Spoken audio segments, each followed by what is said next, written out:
Assalamualaikum warahmatullahi wabarakatuh. Waalaikumsalam warahmatullahi wabarakatuh. Di sini kami dari kelompok 6 akan membawakan presentasi mengenai keamanan sistem World Wide Web yang beranggotakan saya sendiri, Salman Siregar, Chandra Irawan, Hafiz Ramadan, dan Fahmurozi. Oke, pertama kami akan menjelaskan sedikit tentang sejarah World Wide Web, di mana World Wide Web ini dikembangkan pertama kali di Pusat Penelitian Fisika Partikel Eropa atau disingkat CERN, Jenewa, Swiss. Pada tahun 1989, Berners-Lee membuat pengajuan untuk proyek pembuatan hypertext global.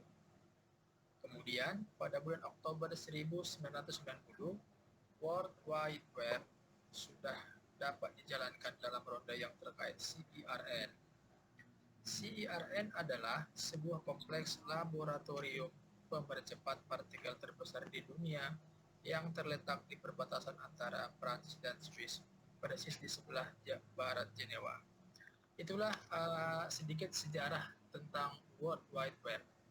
Nah, pada gambar ini adalah kantor dari CERN pada tahun 2017. Ya, selanjutnya akan disampaikan oleh teman kami. Silahkan. Silakan Mas Chandra. Ya, terima kasih Pak Salman. Kemudian di slide ini saya akan mengartikan yaitu bagaimana World Wide Web bekerja. Sama bisa dilihat di samping kiri layar itu ada browser di mana kita tahu browser itu berfungsi sebagai website dan sebagai pencarian. Jadi ketika kita menggunakan browser, sebenarnya kita merequest suatu data dari sebuah server yang terhubung dengan jaringan internet, dan kemudian server itu akan mengembalikan data yang diminta kepada browser. Seperti itu.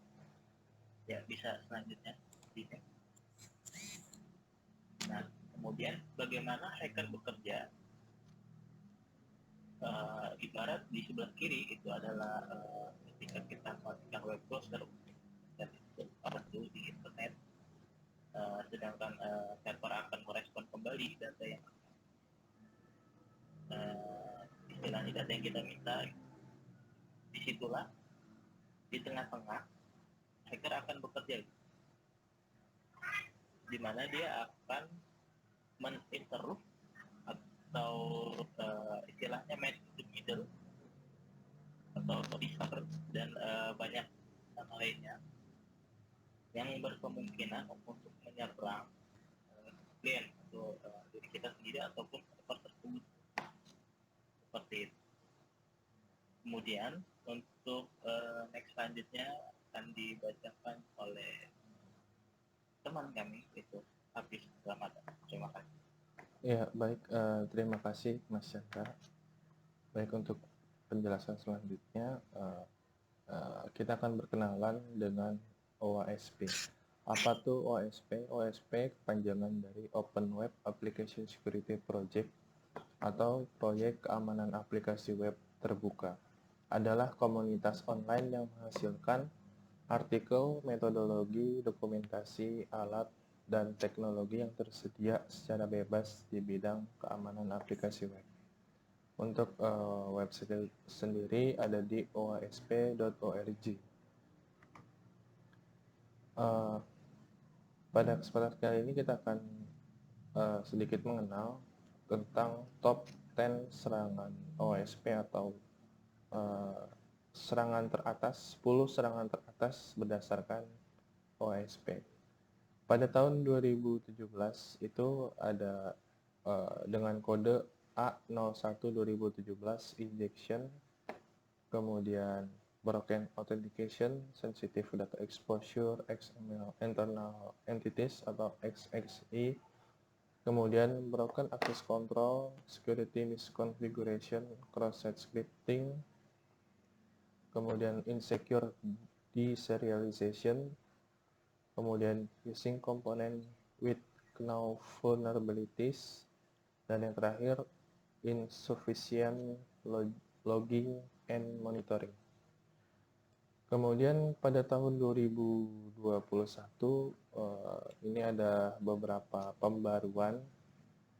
Jadi yang pertama itu di broken access control, kemudian yang kedua cryptographic failures, kemudian injection masih ada, kemudian ini yang baru ada insecure design, kemudian security misconfiguration pun masih ada.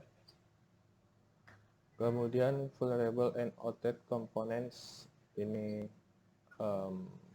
dari pengembangan ya, dari sync component with vulnerability. Kemudian identification and authentication failures itu juga masih ada. Kemudian ada baru ini software and data integrity failures. Kemudian security logging and monitoring failures ini juga masih ada. Dan yang baru ini ada server side request for query. Itulah merupakan top 10 serangan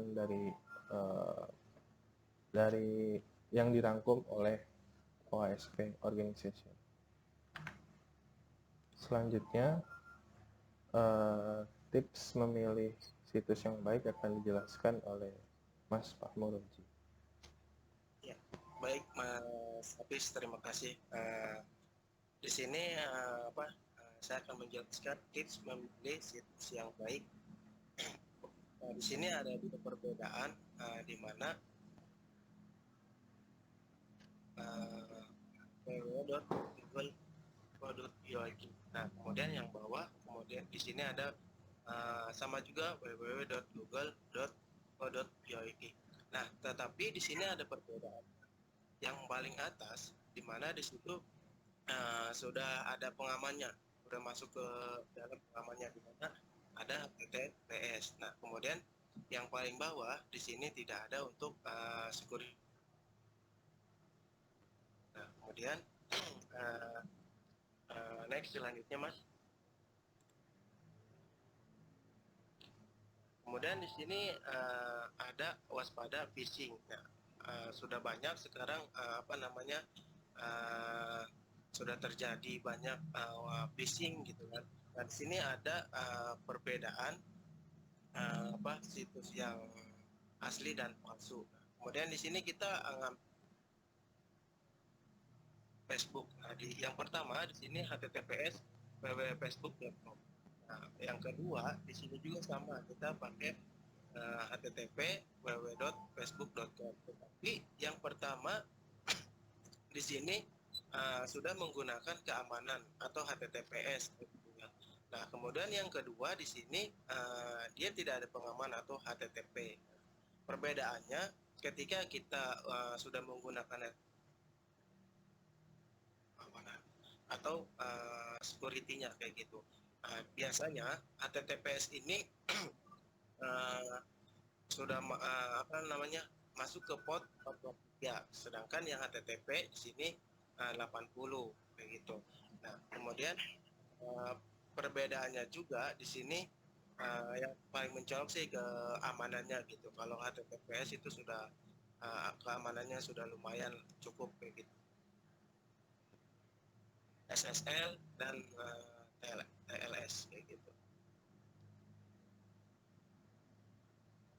Oke, lanjut Mas, mungkin itu penjelasan untuk apa aplikasi dengan keamanan dan tidak ada keamanannya. Nah, di sini pun ada kesimpulannya, kesimpulan dari yang sudah dibacakan oleh kelompok kita dari awal sampai akhir. Di sini kesimpulan dikembangkan pertama kali di Pusat Penelitian Fisika Partikel Eropa CERN Jenewa, Swiss tahun 1989. Nah, kemudian yang kedua kesimpulannya bahwa www bekerja dengan browser atau klien mengirimkan permintaan ke server, lalu server mengembalikan permintaan tersebut. Nah, kemudian untuk itu bisa lanjut ke dalam pencarian apa yang. Dan di sini ada kesimpulan yang ketiga, pengetahuan tentang aman sistem. www dapat membuat kita mengakses website lebih aman dan terjaga keamanannya karena sudah memiliki security seperti itu. Itu mungkin penjelasannya. Gitu. Ada yang tambahin, Pak? Ya, oke, cukup ya. Sekian, terima kasih penjelasan dari kelompok 6 mengenai keamanan sistem World Wide Web. Terima kasih. Assalamualaikum warahmatullahi wabarakatuh. Waalaikumsalam warahmatullahi wabarakatuh.